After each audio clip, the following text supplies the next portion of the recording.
Você quer que eu grave na tua câmera? Pode ser. É o nome completo. Eu não sei como é que eu começo. Vamos, gente. Então, já começou? Já? Vamos embora. Nome completo. Paulo, vai escrever? Não, tá gravando. Ah, tá gravando. É que a voz que eu tô vai ficar maravilhosa. É, com o barulho. Rapidinho.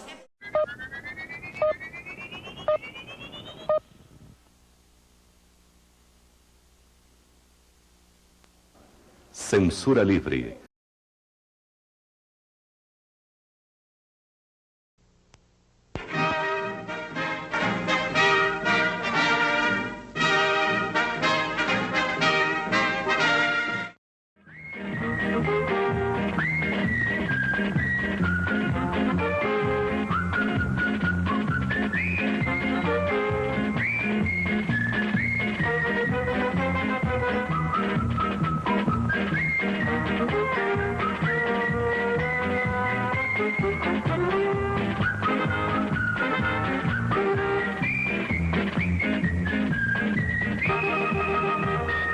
Este é um país que vai pra frente.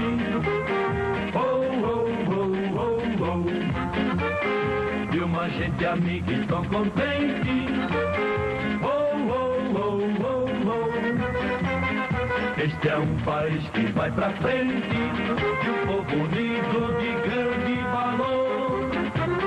É um país que canta, trabalha e se agiganta. É o Brasil do nosso amor.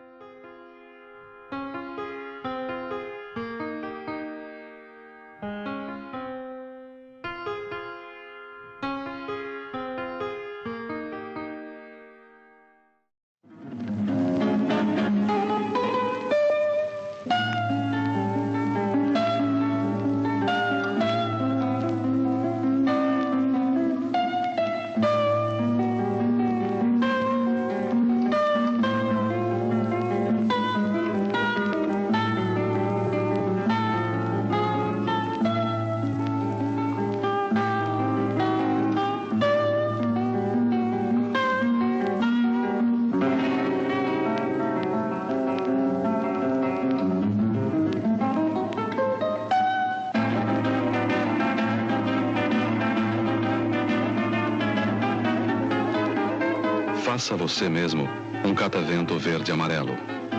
Festeje o Dia da Pátria. O Brasil é feito por nós.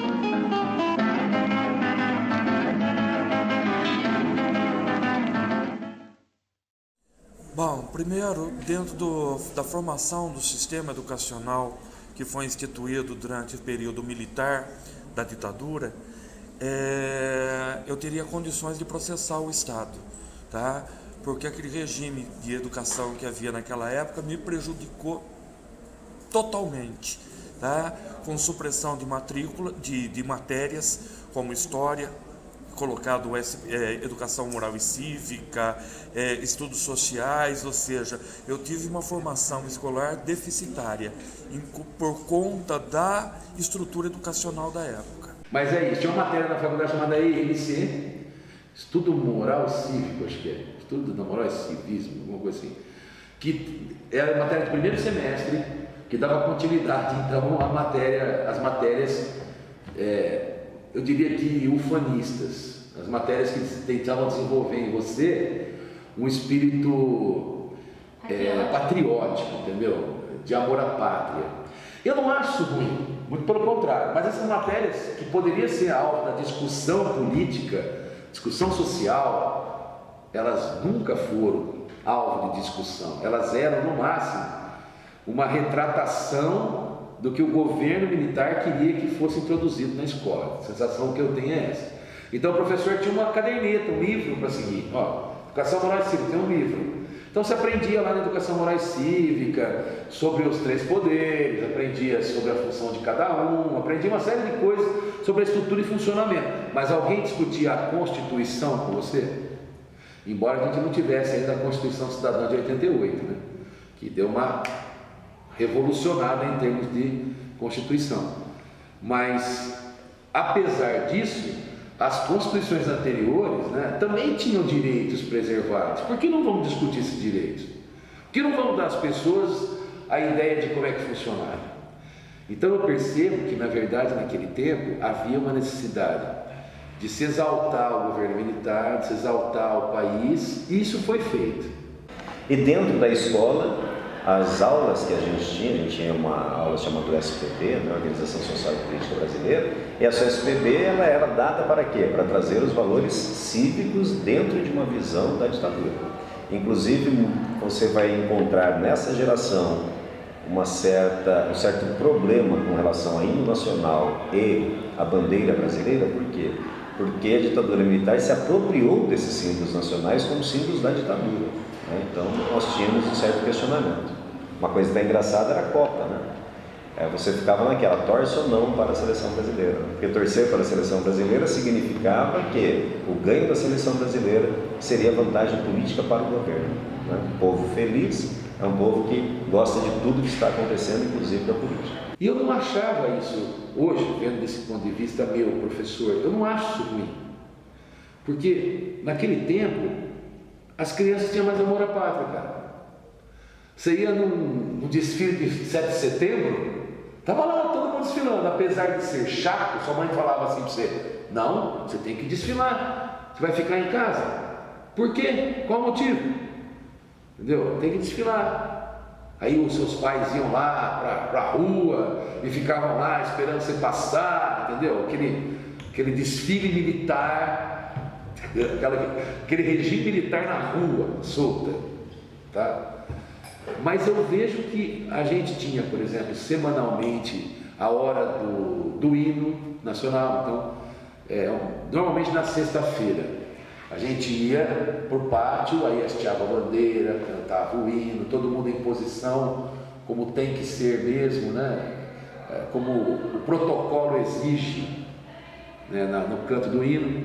E aí as pessoas ali, elas participavam de um evento sem ter muita noção que estavam participando, na verdade.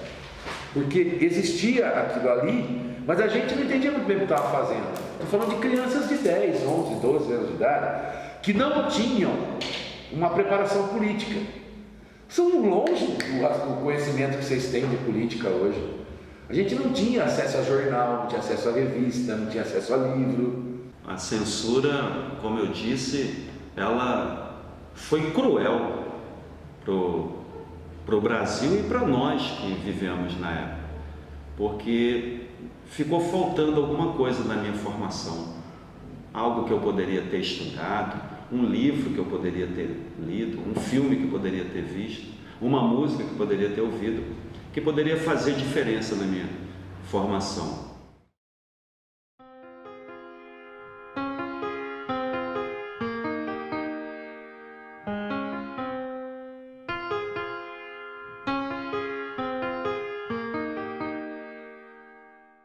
Este programa da Rede Tupi de Televisão foi aprovado e liberado pelo Serviço de Censura Federal para ser exibido neste horário. Assista agora mais uma atração da Rede Tupi de Televisão, liberada pela Censura Federal para exibição neste horário.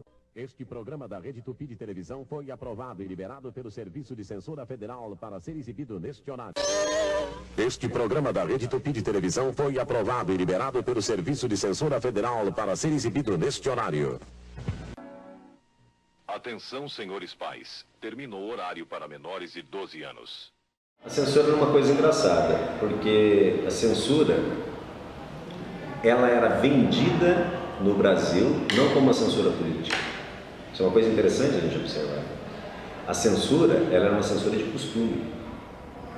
Então, se você conversar com as pessoas mais velhas da época, elas não viam a censura política, elas viam um governo protegendo o cidadão com relação à questão da moralidade. A ditadura no Brasil, ela começa com o movimento TFP, Tradição, Família e Propriedade, e essa visão, com participação da Igreja Católica e tal, e essa visão é a visão que vai se ampliar com o sistema ditatorial. Então, o que acontecia? Nós tínhamos revista pornográfica nessa época, tínhamos Eliela, Status. Se você olhar as fotos daquela época, né, a gente parecia, por exemplo, no frontal feminino. Por que não aparecia? Porque a ditadura não permitia. Essas revistas, quando elas estavam na banca, elas tinham que, a capa não poderia aparecer, etc. Filmes não poderiam passar na televisão. Por várias vezes você ia assistir o filme, você percebia que o filme era cortado, o filme tinha cenas cortadas. E não tinha como você fazer uma montagem muito boa disso. Então o que acontece? Você percebia que esse filme era cortado. Cortado por quê? Porque existiam algumas cenas que eram vistas pela ditadura como cenas imorais. Então não era apenas uma questão política. Então as pessoas, elas olhavam para a ditadura, para a censura, e até tinham um certo agrado à censura, né? Uma música foi proibida por quê? Porque falava palavrão. Foi proibida por quê? Porque tinha uma incitação sexual. No meio dessa questão moral, aparecia também a censura política. Então, as pessoas de uma forma geral tinham um tipo de percepção, era uma censura moral. Nós sabíamos que era uma censura política, uma censura de ideia, não uma censura de moralidade. Mas, então dava para se perceber isso, através das revistas dava para se perceber isso, através dos filmes cortados, coisas que não passavam, né, que você sabia que existiam, mas você não tinha acesso. E no jornal, meu pai era comerciante, então desde muito criança eu sempre tive acesso ao jornal, até porque se usava o Jornal do Comércio para embrulhar as coisas e tal, era um item obrigatório de qualquer comércio. E você percebia no jornal, ao invés de notícias, receitas de bolo. Então dava para você perceber no jornal que alguma coisa devia ser cortada. Os jornais eles não se preocupavam em disfarçar isso, muito sim pelo contrário. Eles mostravam que ali era para ter alguma coisa do tipo. Nós não podíamos o quê? Nós não tínhamos a liberdade de ter determinados títulos em livrarias. É você chegar e comprar numa livraria o quê? Os títulos aprovados pelo Conselho de Censura. É assistir um filme, assistir um programa na televisão, tudo o quê? Através de uma censura. Tá certo? Os filmes que eram liberados, na verdade, eram liberados com um apelo ideológico aprovado por eles. Por exemplo, eu lembro que eu, menor de idade, assisti um filme na época que era para maior, Laranja Mecânica. Que veio censurado, não foi que vinha com os borrõezinhos? Não, mas aí era normal, né? Não se mostrava o corpo da mulher, vinha as bolinhas, entendeu? Só que é um filme que eu, mesmo menor de idade, eu tive a oportunidade de assistir. Mas que não afetava a questão o quê? A questão da linha política do governo. Aliás, pelo contrário, contava a história de um cidadão, né, que é um contraventor, que na verdade foi submetido aqui a uma lavagem cerebral para nunca mais violentar mulheres. E essa era o recado que eles davam, que na verdade nós tínhamos que nos ajustar de acordo com o sistema. E o sistema implantado por eles é um sistema de hierarquia, um sistema de programa. E que não aceitava o quê? Um debate. Não aceitava, na verdade, o quê? A discórdia. Eu percebo que nas noitadas, assim, não havia qualquer censura do tipo muito exagerada. Acho que as pessoas eram mais comedidas, eu acho que a educação era diferente. Eu acho assim,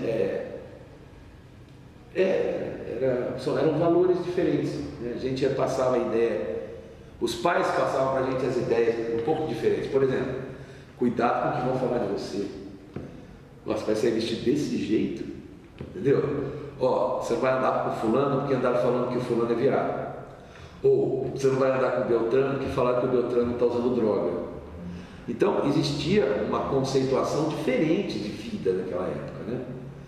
Então eu fui músico à noite muito tempo, toquei acho que dos 14, 15 anos, quando eu tirei minha carteira de músico, até eu casar, 23, 24 mais ou menos. Tocava em barzinho, boate, carnaval, temporada em praia, fazia um monte de coisa. E eu sinto que não era assim tão repressivo, não. Acho que é absolutamente normal naquela época. Um disco que saiu uma vez, que é um fato que vocês até encontram hoje, vocês conseguem encontrar isso enquanto objeto hoje para verificar. É um disco de uma banda chamada Banda do Evandro Mesquita, Blitz.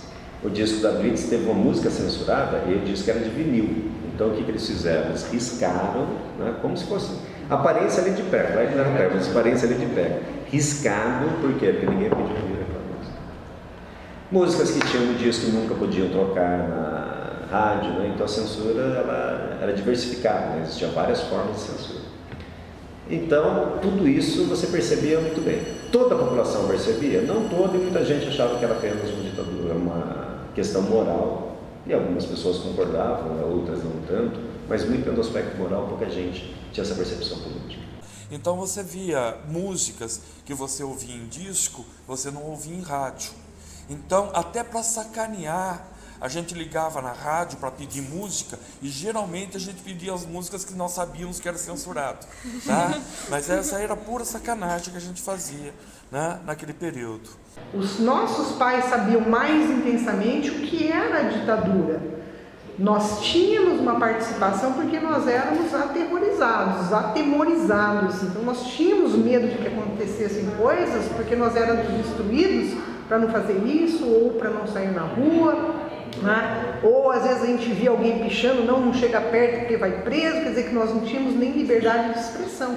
Nós vivíamos a ditadura dentro de nossas casas, mas também não tínhamos noção disso. As coisas passaram a realmente fazer sentido porque a censura tirava um programa do ar mais tarde. Então foi quando nós passamos a realmente entender o que foi isso. As manifestações, elas não eram nem permitidas na televisão, é por isso que existia censura, para que isso não provocasse, não é, uma certa excitação na população e que isso pudesse se tornar mais intenso. Foi um período assim muito duro, inexplicável. A que ponto o governo militar impediu acesso às pessoas, a que ponto era impossível ter acesso a isso para qualquer pessoa, entendeu? Por outro lado, eu vejo que as escolas eram muito bem servidas, com bibliotecas, nós tínhamos livros de todas as espécies, tá? Desde que não fossem comunistas, tá? A maioria da população, direta ou indiretamente, apoiava o regime.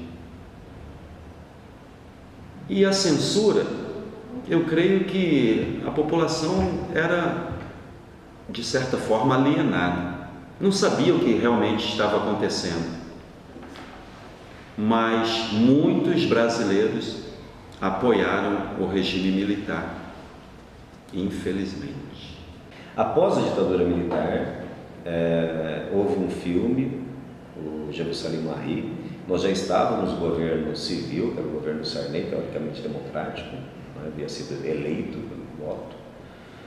Pelo voto não foi eleição indireta, mas a próxima eleição seria uma eleição direta. Então nós já estávamos dentro de um regime teoricamente democrático e houve essa censura. Então isso mostra o quê? A censura, ela deixou, né, esse resquício que qualquer coisa pode ser censurada. O Estado, a qualquer momento, pode intervir nesse processo. Então, acho que isso é uma coisa. Por outro lado, a censura fez com que nós acreditássemos que a ausência da censura traria uma perfeição de vida. Então, todos nós acreditávamos que o Brasil era daquele jeito, por quê? Porque as pessoas não tinham acesso à informação, porque pessoas como Fernando Henrique Cardoso, Brizola e outros não podiam falar o que eles pensavam. Então, a gente acreditava que no dia que todo mundo puder falar tudo o que pensa, nós vamos criar um país perfeito. Hoje em dia a gente vive uma democracia e percebe que não é muito bem assim. Depois que o filme foi liberado, percebi que o filme era uma porcaria. E quantas vezes a gente não saiu para pichar à noite de rebeldia, né? As pichações também eram uma liberdade de expressão na época. Hoje é crime, né? Mas na época era liberdade de expressão. Eu aprendi que na minha vida eu passei a enxergar sempre o lado positivo da coisa. Digo que a minha vida é uma vida de resiliência porque o período da ditadura militar, o período da censura me ensinou justamente o quê? A valorizar o direito de expressão, valorizar o direito de pensar, de agir, mas também com o compromisso do seu dever e dos seus direitos. É importante a gente ter consciência dos direitos, mas agir com a razão, porque a gente tem os nossos deveres também. Eu acho que a lição mais importante desse período todo é que, primeiro, valorizar essa liberdade, que muitas vezes a gente só vai sentir falta quando nos tirar.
Nós, quando íamos para congressos estudantis, então havia geralmente duas chapas. Uma chapa que não era nunca a favor do Estado, né? Porque dentro do movimento estudantil, essas pessoas mais a favor do Estado, elas não tinham muita representatividade.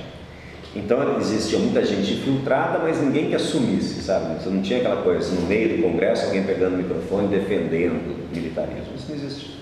Mas era claro, era visível dentro do movimento que existia um grupo formado pelo MR8, pela revista, pelo Alicerce Juventude Socialista, pelo JS, um grupo de socialismo, mesmo radical, né, de posição socialista, e um grupo moderado, que era muito ligado ao MDB, que era o partido de oposição ao governo. Então perceba que existia um partido de oposição que era legal, existia muita gente fazendo oposição ilegal, né? Pessoas que não eram permitidas a elas atuarem politicamente. Então esses grupos ilegais estavam dentro do movimento estudantil, assim como o MDB também estava. Então a censura vinha como? Nós estávamos no congresso em Cascavel. Então vai ser feita a mesa montada, tal, para discussão e votação. O grupo do MDB iria perder a votação. Nós estávamos em uma quadra em Cascavel, o que acontece? Começam a se apagar todas as luzes da quadra. Era noite, então eu estava na mesa diretiva desse congresso. O que nós começamos a fazer? Pessoal, senta onde vocês estiverem. Estava uma discussão muito acalorada entre os dois grupos, tal. Para a discussão e senta, todo mundo quieto. Por quê? Senão sai todo mundo morto daqui hoje. Então você tinha essa percepção. Daí o que aconteceu? Apagaram-se todas as luzes, a gente só via os giroflex da polícia cercando aquilo lá, levou todo mundo. Nós ficamos hospedados, não ficamos presos, porque se estivesse preso tinha que ter todo um processo burocrático que eles não iam fazer. Então nós ficamos hospedados dentro do batalhão da Polícia Militar. Então esse grupo, que era um grupo radical, ficou hospedado lá até terminar o congresso. Terminou o congresso e a gente tinha hora de banho, café, tudo certinho, bonitinho. Não houve nenhum tipo de violência física nem nada. Mas ficamos lá. Se você procurar qualquer registro disso, não existe, ninguém foi registrado como preso. Só que a gente podia sair de lá. Então somos convidados a ficar hospedados no batalhão da Polícia Militar. O coronel falou isso para mim. Você está convidado a ficar aqui até terminar o congresso. Terminado o congresso, esse pessoal do PMDB então votou tudo o que queria, ganhou todas as diretorias que precisava do União Estudantil. Daí nós fomos liberados.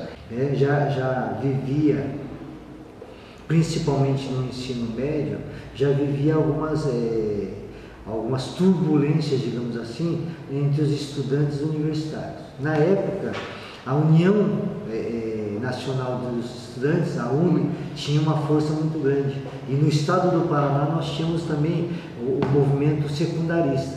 Então, mesmo aluno de primeiro colegial na época, né, já participava de movimentos estudantis. E nós tínhamos inclusive o quê? Uma coluna no jornal. Na época eu lembro um jornal que nós participamos muito foi o jornal Poeira, que foi muito combatido e tinha sua sede em São Paulo, e a sede em São Paulo, como as subsedes, por exemplo, de Londrina, foram invadidas várias vezes, né, pela Polícia Federal, pela Polícia Militar, justamente porque nós éramos identificados como órgão de divulgação de algum tipo de manifesto ou pensamento contrário ao regime militar. Né? E quando a polícia invadia, como que era? Como a polícia agia? Não, normalmente a invasão policial era sempre a mesma coisa, invasão noturna, tá certo? Sem nenhum aviso, era invasão mesmo, arrombando, entendeu? Destruir equipamentos. E na verdade era sempre para quê? Para eliminar qualquer tipo de foco, né, de divulgação de algum tipo de pensamento. Só vocês terem uma ideia, na época, para a gente poder ler livros, determinados livros que hoje são até banalizados ou estão aí nas prateleiras empoeirando, tá certo? A gente tinha que ler o quê? Trocando folhas. Recebia uma folha, trocava pela folha seguinte para poder ler, porque a gente não podia ser pego, na verdade, com o livro. Um risco de ser enquadrado como contraventor. Mas então a polícia não prendia quando ela invadia, não chegava a prender? Não, se tivessem estudantes dentro, certo? Eram presos, eram levados para os setores de triagem, eles chamavam de triagem, né? Normalmente eles usavam o quê? No interior eles sempre usaram instalações de escolas, ou do Estado ou da Prefeitura.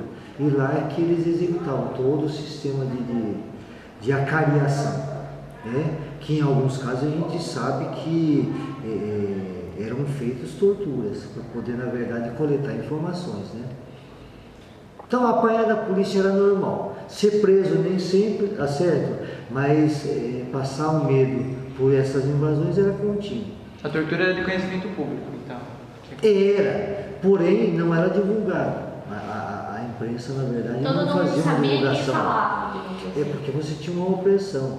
Mas, peraí, todo mundo quem? Os familiares, quem convivia com o processo, porque você não tinha uma formação, uma opinião popular, porque você não tinha, na verdade, divulgação pública das informações, tá certo? Principalmente depois do AI-5, quando você tem todo um processo, né, de controle de mídia, controle de informação, tá certo? Veja bem, dentro de escolas, mesmo secundárias, escolas, faculdades, você tinha, na verdade, infiltração de pessoas que eram informantes. Então você teve todo um sistema interno no país com a instalação de núcleos de informação. Esses núcleos de informação continuamente estavam o quê? Deletando pessoas, independentemente de formação, de ocupação, e que eram sempre o quê? Eram levados para a cariação e faziam um levantamento. E a repressão, tempo depois que eu fiquei sabendo que meu pai teve problema com a repressão. Meu pai foi denunciado por um vizinho que contou que meu pai era um espião da União Soviética. E na verdade ele era um astrônomo amador. Ele ficava observando as estrelas. E aquilo para o vizinho era um contato imediato com a União Soviética. Meu pai passou por um inquérito militar, mas diante da situação ele foi absolvido por unanimidade, o que é uma pena. Que é uma pena porque poderia estar ganhando hoje a indenização, né, por danos morais. Eu tive historicamente pelo menos 3 professores que sumiram. Então é uma dificuldade, entendeu? Eu particularmente eu tive companheiros que sumiram, tá certo? E a gente não tem notícia. Olha, só para você ter uma ideia, para eu poder escutar Geraldo Vandré, nós saímos de Londrina, escondido, menor de idade, a gente saiu de Londrina e fomos para a construção de Itaipu, porque ele cantou, ele fez o show dele, tá certo? Se expressando no lado paraguaio, porque ele era exilado, ele era proibido de cantar aqui no Brasil. Foi na época que foi divulgado que ele tinha sofrido lá 3 ou 4 lavagens cerebrais, mas é só para você entender, para poder escutar um cantor que escreveu uma música que 10 anos depois foi o maior sucesso da Simone, tá certo? Nós tínhamos que ir para Foz do Iguaçu, andar 400 quilômetros para assistir um. Isso é uma ditadura. Você sentiu a repressão na pele? Não apanhei, graças a Deus, não fui preso, não fui torturado, tá certo? Mas a censura... torturado assim, né? Nos moldes tradicionais. Tortura é assim, um choquinho, é certo? Um afogamento, isso era normal, tá certo? Isso a gente tinha dentro das universidades. Porque dentro da escola, dentro da universidade, alunos e professores se autofiscalizavam. Então você passou por isso? Digamos assim, que passamos, vai lá. Não é uma boa memória, mas pelo movimento estudantil nós fomos obrigados a isso. E nós éramos cobrados a isso. Né? E foi um período em que nós tivemos que nos afastar das famílias para não interferir e não prejudicar a família. Porque era uma época em que a estratégia militar era assim: se não conseguia afetar você diretamente, eles começavam a atacar a família, as pessoas queridas. Então, quer dizer, de uma forma ou de outra, eles conseguiam atingir você. Então, a gente ia se afastar. Eu saí esse grupo todo vai formar o PT. Né? Então, quando começa a liberação de partidos, nós fomos todos abarcados aí dentro do PT. Então eu conversei com muita gente, né? Em 89 eu viajei muito com o grupo do PT fazendo campanha, então eu tive muito contato com esses políticos, né?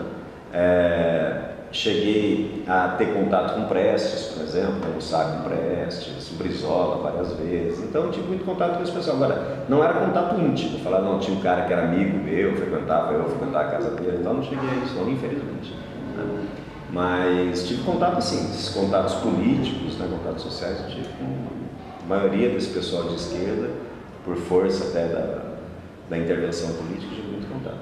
Contato assim de sentar na mesa, eu lembro que uma vez a gente estava lá em Bauru tinha uma cantina italiana, e daí teve comício lá e tal. Na noite estava sentado eu, o Covas, o Fernando Henrique e o Lula.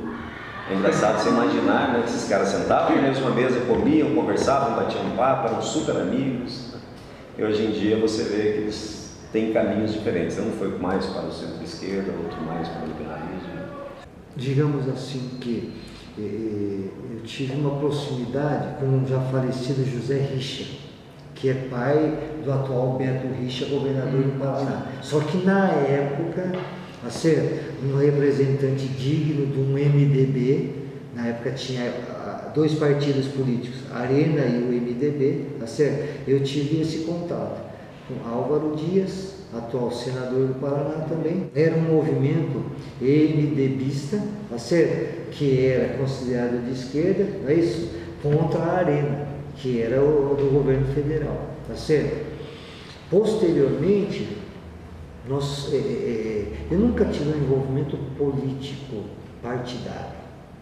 Tanto é que no meu histórico eu nunca fui partidário de nenhum partido, mas eu já trabalhei ao lado de muitos políticos, e fui consultor político também. Agora,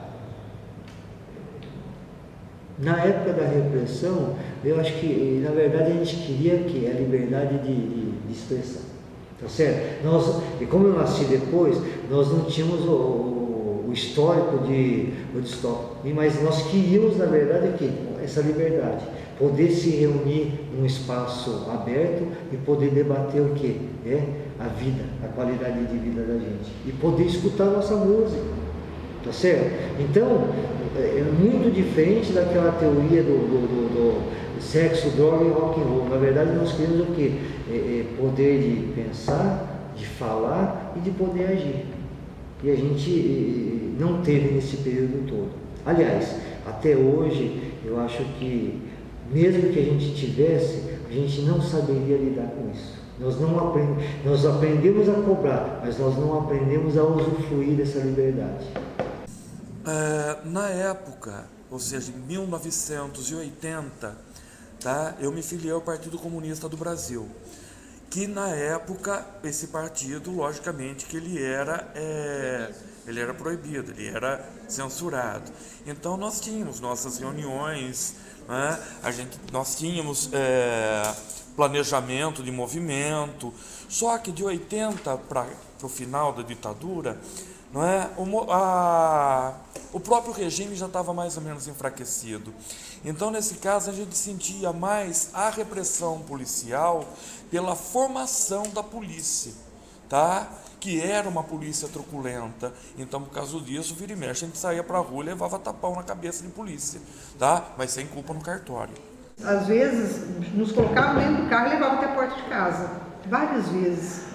Eu acho que esse foi o pior momento, né? Ser conduzido por uma viatura, né? Uma RP, que era aquele fusquinha preto e vermelho, né? E eles colocavam a gente e falavam assim, poxa, cheguei em casa de baratinha, né? E isso foi muito marcante. Porque você não podia, era 8 horas da noite, 9 horas da noite, você já tinha que estar dentro de casa, você não podia sair de forma nenhuma.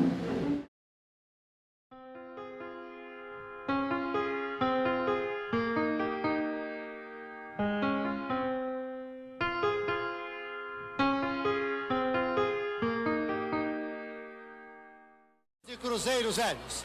Podemos chamar ao palco quem se consagra nesse lugar, que, acompanhado pelos Beat Boys, vai agora cantar Caetano Veloso.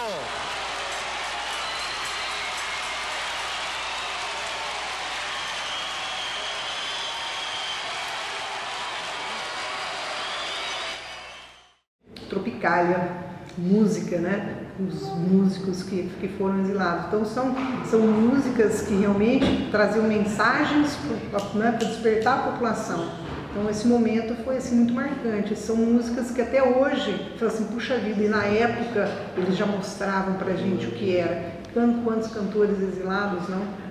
A música do Brasil era genial, né? A música do Brasil era os festivais, Chico, a Tropicália. A Tropicália nasce por causa da ditadura, né? A Tropicália, na verdade, é uma postura, porque vinha a Bossa Nova, aquela coisa, mas tudo é lindo, maravilhoso, vamos pegar o barquinho, né? Ah, tarde, Itapuã, vamos ficar tomando cachaça. Então a Bossa Nova era alegria, Juscelino Kubitschek, o Brasil estava feliz, era alegria.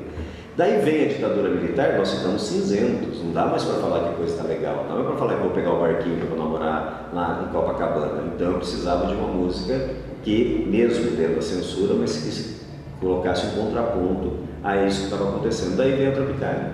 Então a Tropicália, chamada MPB, né, e você vai tendo uma música muito bem elaborada, com grandes músicos, pessoas que escreviam muito bem, produzindo essa música e lutando contra a censura.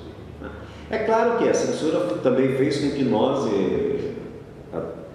o Adnet, esses caras, ontem inclusive teve um quadro, não está no ar, que brinca muito com isso de uma forma muito engraçada e inteligente, que fazia com que a gente procurasse onde não tinha as coisas também, né? Então tudo pra gente tinha uma segunda intenção e tal, e muitas vezes nem tinha a segunda intenção, né? Mas sem dúvida nenhuma muita coisa tinha essa segunda intenção, era muito importante e interessante. Então a música, eu acho que foi uma forma de arte que sobrou, porque faltava dinheiro para outras formas de arte, o cinema virou para uma chanchada, então a gente não tinha cinema, a produção da televisão era muito regulada, você pega uma novela da Rock Santeiro, foi proibida, né? Então as novelas eram muito censuradas, por quê? Porque era uma coisa que falava para a massa. Agora, certos artistas a ditadura deixava, por quê? Porque é o cara que vai falar só para aquela meia dúzia de comunista, não, deixa eles lá. Né? Eles podem ouvir isso, o povo não vai entender mesmo, então não tem problema. Então a gente conseguia ainda gostar muito da música brasileira. A única coisa que ligava as pessoas contrárias à ditadura a uma ideia de Brasil, a cultura brasileira, ao gostar de ser brasileiro, era a música. A grande verdade é essa música que sustentava o espírito brasileiro. A música Raul Seixas, Geraldo André, tá certo? Milton Nascimento. Eu nunca fui muito chegado com relação a Gilberto Gil, Caetano, mas Milton Nascimento, Chico Buarque, tá certo? Era um movimento mutuzinho, né? Era um MPB mais cabeça. Tanto é que eu acompanhei o surgimento, por exemplo, do que? Engenheiros do Havaí, que justamente surgiram pós-repressão, né? Surgiram da necessidade do movimento. Música,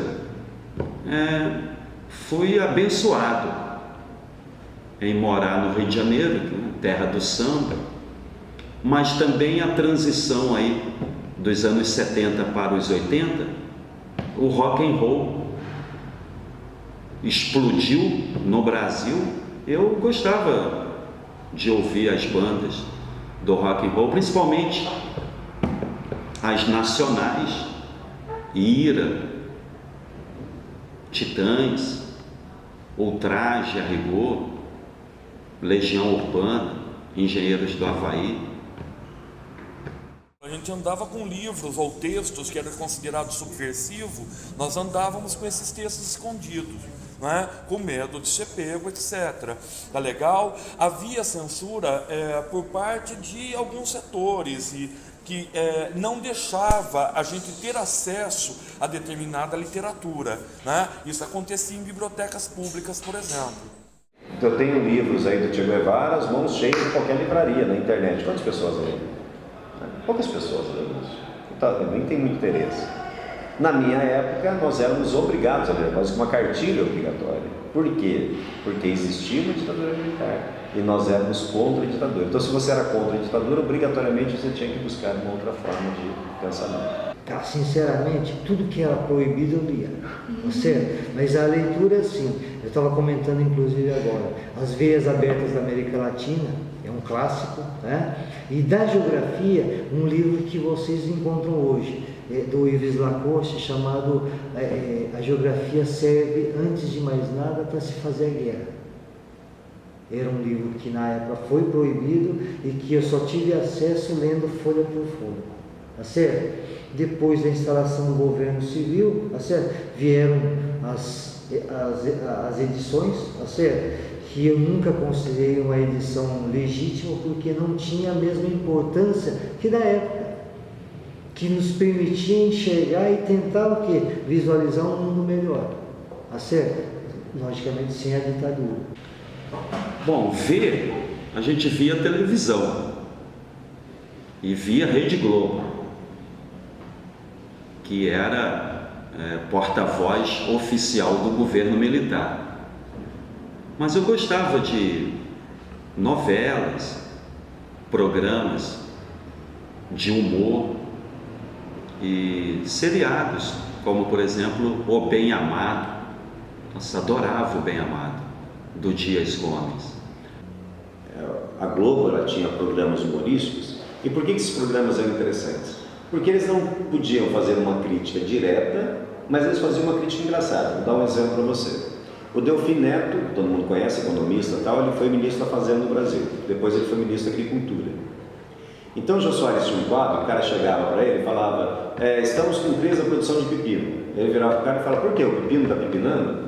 Ele pegava uma jaca e falava: qual é o problema que tem esse pepino? E o cara falava: isso não é pepino, isso é uma jaca. O senhor nunca foi na fazenda? Ele virava e dizia: que saudades do tempo da fazenda. Então era um escracho inteligente. Então muitas vezes a piada acontecia, TV Mulher, o Enfio um dia ele coloca a escada, com aquele capacete de operário, umas outras 2 ou 3 pessoas junto com ele, sobe a escada, olha para frente, e o pessoal: daí, tá vendo alguma saída? Ele: não. Olha para a direita: daí, tá vendo alguma saída? Ele: não. Olha para a esquerda: daí, tá vendo alguma saída? Parece que sim, olha lá. Acaba o quadro. Então era uma coisa muito sutil, muito inteligente, que muitas vezes a censura deixava passar. Por quê? O povo não entendeu mesmo. Nesse sentido, hoje faz falta, né? Assim, talvez... Hoje a coisa é muito mais aberta, né? Talvez as pessoas não tenham necessidade de produzir algo mais elaborado. E outra coisa, a TV, os pagadores dos artistas, né, digamos assim, os patrocinadores da arte, eles querem uma arte cada vez mais ampla, e a arte cada vez mais ampla faz com que a arte não seja tão inteligente assim, né?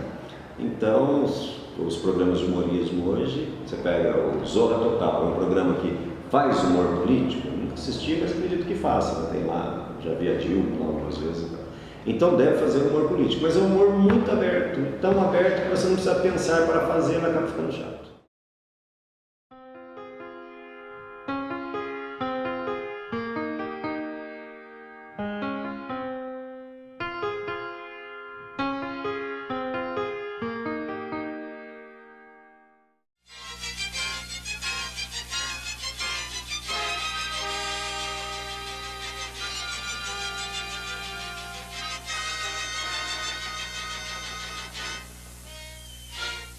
Começo da noite. O Anhangabaú já está tomado pelos manifestantes, mas a caminhada ainda prossegue pelo Largo de São Francisco, Rua Líbero Badaró e Viaduto do Chá. Uma parte da passeata ainda está na Praça da Sé. E quando eram 6:20, no Vale do Anhangabaú, as pessoas se deram as mãos e todo mundo cantou o hino nacional. Um momento de grande emoção.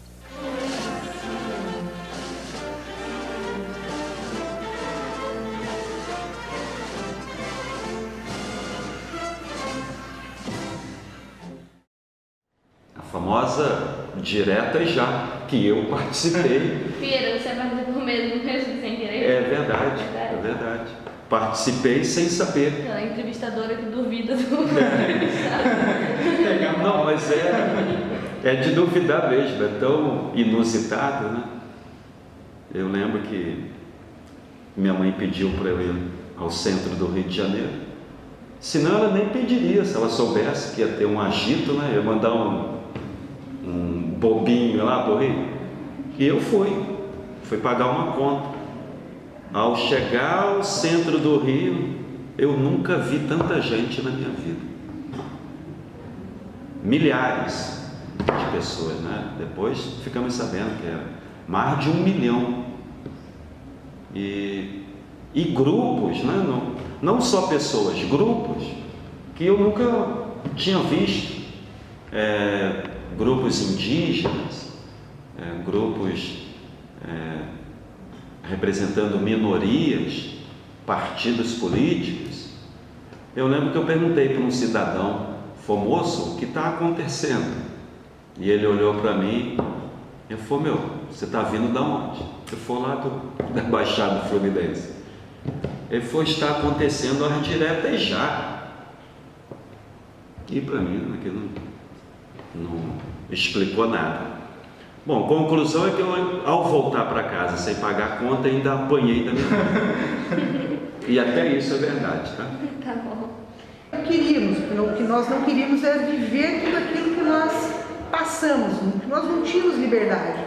Então, o processo de democratização foi um passo assim, né, fantástico, né, as diretas, as caras pintadas, e a gente podendo lutar para que pudesse esses caminhos, né, essa liberdade realmente poder surgir na vida da gente. Eu particularmente tenho uma visão assim, né? Se intitula muito o movimento dos caras pintadas, né? Só que os caras pintadas é um movimento estudantil que eu critico e eu questiono muito, porque até que ponto aquele movimento todo, né, aquele movimento estudantil, era um movimento realmente consciente, diferente do movimento das diretas já.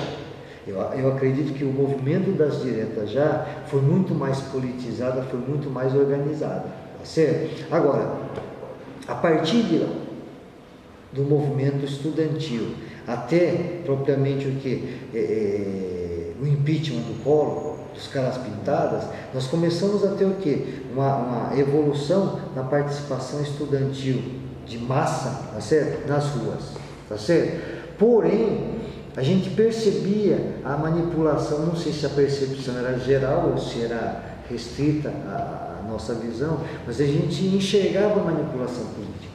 Tá vendo? Nesse ponto, o PT, os partidos de esquerda, tradicionalmente, já tinham, juntamente com alguns movimentos sindicais, uma força muito grande de manipulação. Então, eu não sei realmente qual é o percentual de estudantes que agiam democraticamente ou eram levados para isso.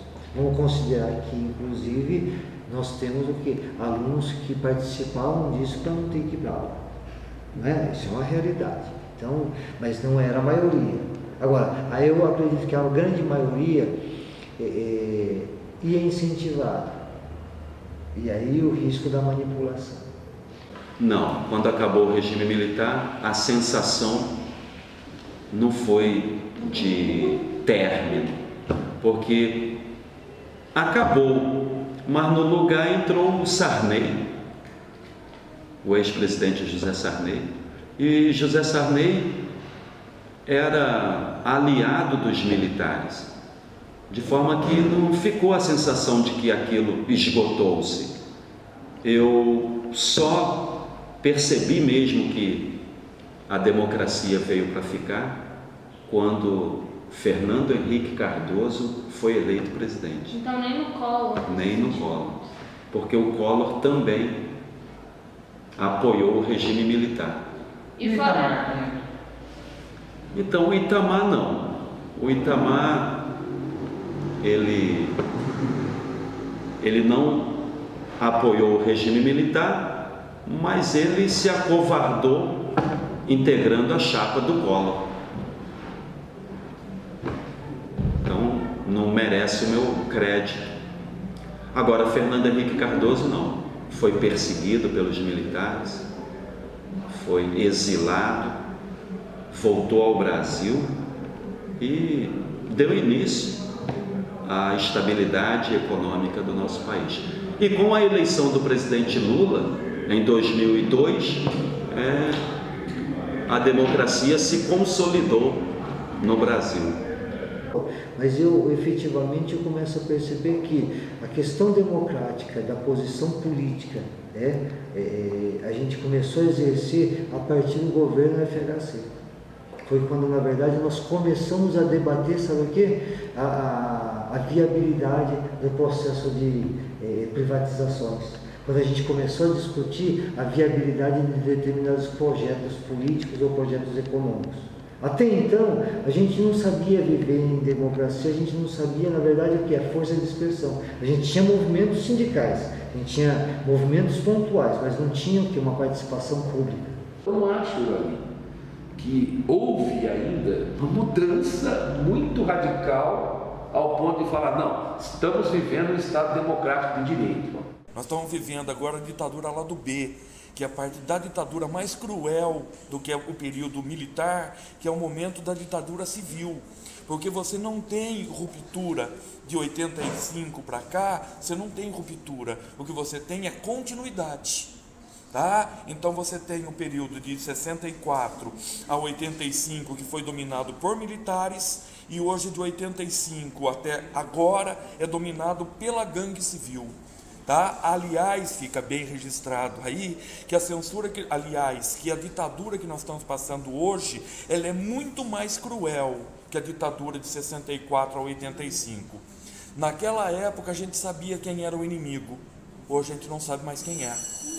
Tá legal? Então a ditadura de hoje ela está sendo muito mais cruel. Por questão, acho que histórica, que ela encerrou em 85, né? Eu acho que é só história. Que a ditadura está aí, na verdade, né? Ela está escondida, ela continua agindo nos meandros, nos meios termos, e não é uma ditadura hoje só militar, né? É uma ditadura bastante ampla. Passei a perceber que nós temos liberdade de expressão depois que comecei a dar aula, depois que comecei minha carreira como professor. Isso foi por volta de... Em 1991, governo do Collor era o presidente. Porque tudo que eu quero falar em sala de aula, eu falo.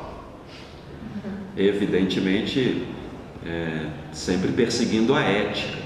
Mas eu falo o que eu penso, a análise que eu faço. Aluno nunca reclamou, pai, mãe de aluno também não, dono de escola não, diretor não.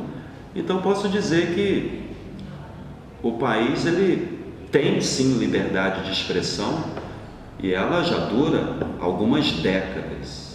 A volta à liberdade de expressão é claríssima. E eu posso dizer que o Brasil vive hoje um momento de democracia que ele nunca viveu na história dele. O Brasil hoje você pode falar qualquer coisa a qualquer momento, em qualquer lugar. Né? Você pega os programas de humor na televisão, você pega os jornais, todo mundo fala o que quiser, fala mal de quem quiser, fala o que quiser, cartas abertas para Dilma, não tem problema nenhum. Né? E ninguém se irrita com isso. Qual é o maior problema que eu tenho no Brasil? O Brasil não suporta a manifestação. Isso é uma coisa que a gente ainda tem muito que evoluir. Né? Essa coisa é colocar a polícia, as pessoas não sabem se manifestar porque elas não são democráticas na manifestação delas. Não é nada democrático você tacar fogo no caminhão, você tacar fogo no ônibus. Isso não é democracia. Eu entendo a turba, né? Então você fala para mim, um dia quebraram o centro de São Paulo. Isso aconteceu em Londres, isso aconteceu na França em 68, isso aconteceu em qualquer lugar. Acontece. Mas isso não é manifestação. A manifestação, nós não sabemos fazer a manifestação organizada. Nós não temos instituições no Brasil de representatividade para fazer uma manifestação organizada. Nós temos uma incapacidade disso. Se nós não conseguimos fazer a manifestação por um lado organizada, nós também não conseguimos que a sociedade aceite essa manifestação por mais organizada que seja. A partir do momento que o cara ficou parado no carro dele, não consegue ir embora, ele está pé da vida. Ele acha justo que alguém abra caminho para ele passar com o carro dele. Não importa como que vai abrir esse caminho. O dia que na República os caras colocaram aquela frase belíssima na bandeira brasileira, ordem e progresso, e tiraram o amor do positivismo, eles colocaram a ordem a qualquer preço. E nós vivemos isso, a ditadura nos ensinou isso. Então, no final, o brasileiro vê o quê? Violência. Qual é a coisa que se eu for analisar, qual é o legado da ditadura no Brasil? O maior legado que a ditadura deixou para o Brasil a solução final é a violência. Esse é o grande legado. Então eu sempre acho que, se não tem mais jeito, não. Vamos partir para a violência que a gente resolve. Por isso que você vê tantos casos no Brasil de gente amarrada em poste, linchamento. Por quê? Porque a ditadura nos ensinou, pessoas inclusive defendem isso na televisão, a ditadura nos ensinou isso, que ao final do conflito, quem é o mais forte impõe a sua vontade e a ordem tem que ser imposta, não importa de que forma.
certo, obrigado. Obrigado, professor. Beleza. Obrigado. Nossa, eu falo pra caramba. Obrigado, Márcia. De nada. Obrigado. Ah, desculpa, não sei se... É isso, Pedro. Obrigado. Obrigado, velho. Obrigado a vocês. Você que inventou esse estado, inventou de inventar toda a escuridão. Você que inventou o pecado, esqueceu-se de inventar o perdão. Apesar de você, amanhã há de ser outro dia. Eu pergunto a você onde vai se esconder da enorme euforia. Como vai proibir quando o galo insistir em cantar? Água nova brotando e a gente se amando sem parar. Quando chegar o momento, esse meu sofrimento vou cobrar com juros, juro. Todo esse amor reprimido, esse grito contido, este samba no escuro.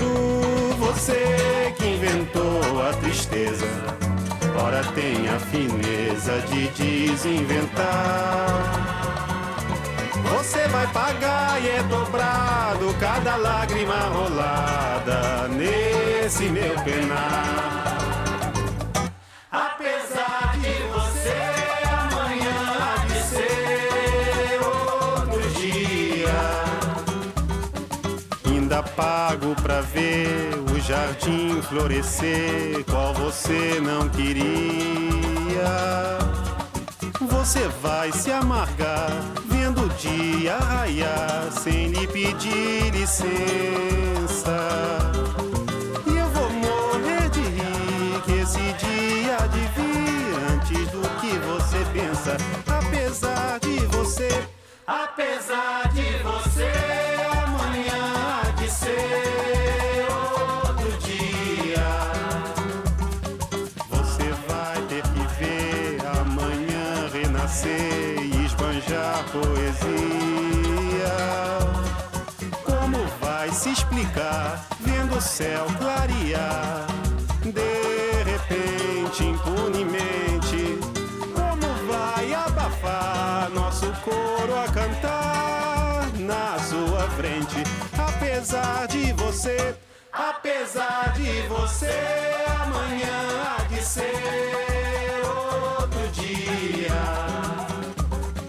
Você vai se dar mal, etc e tal. Laraiá, laraiá, laraiá.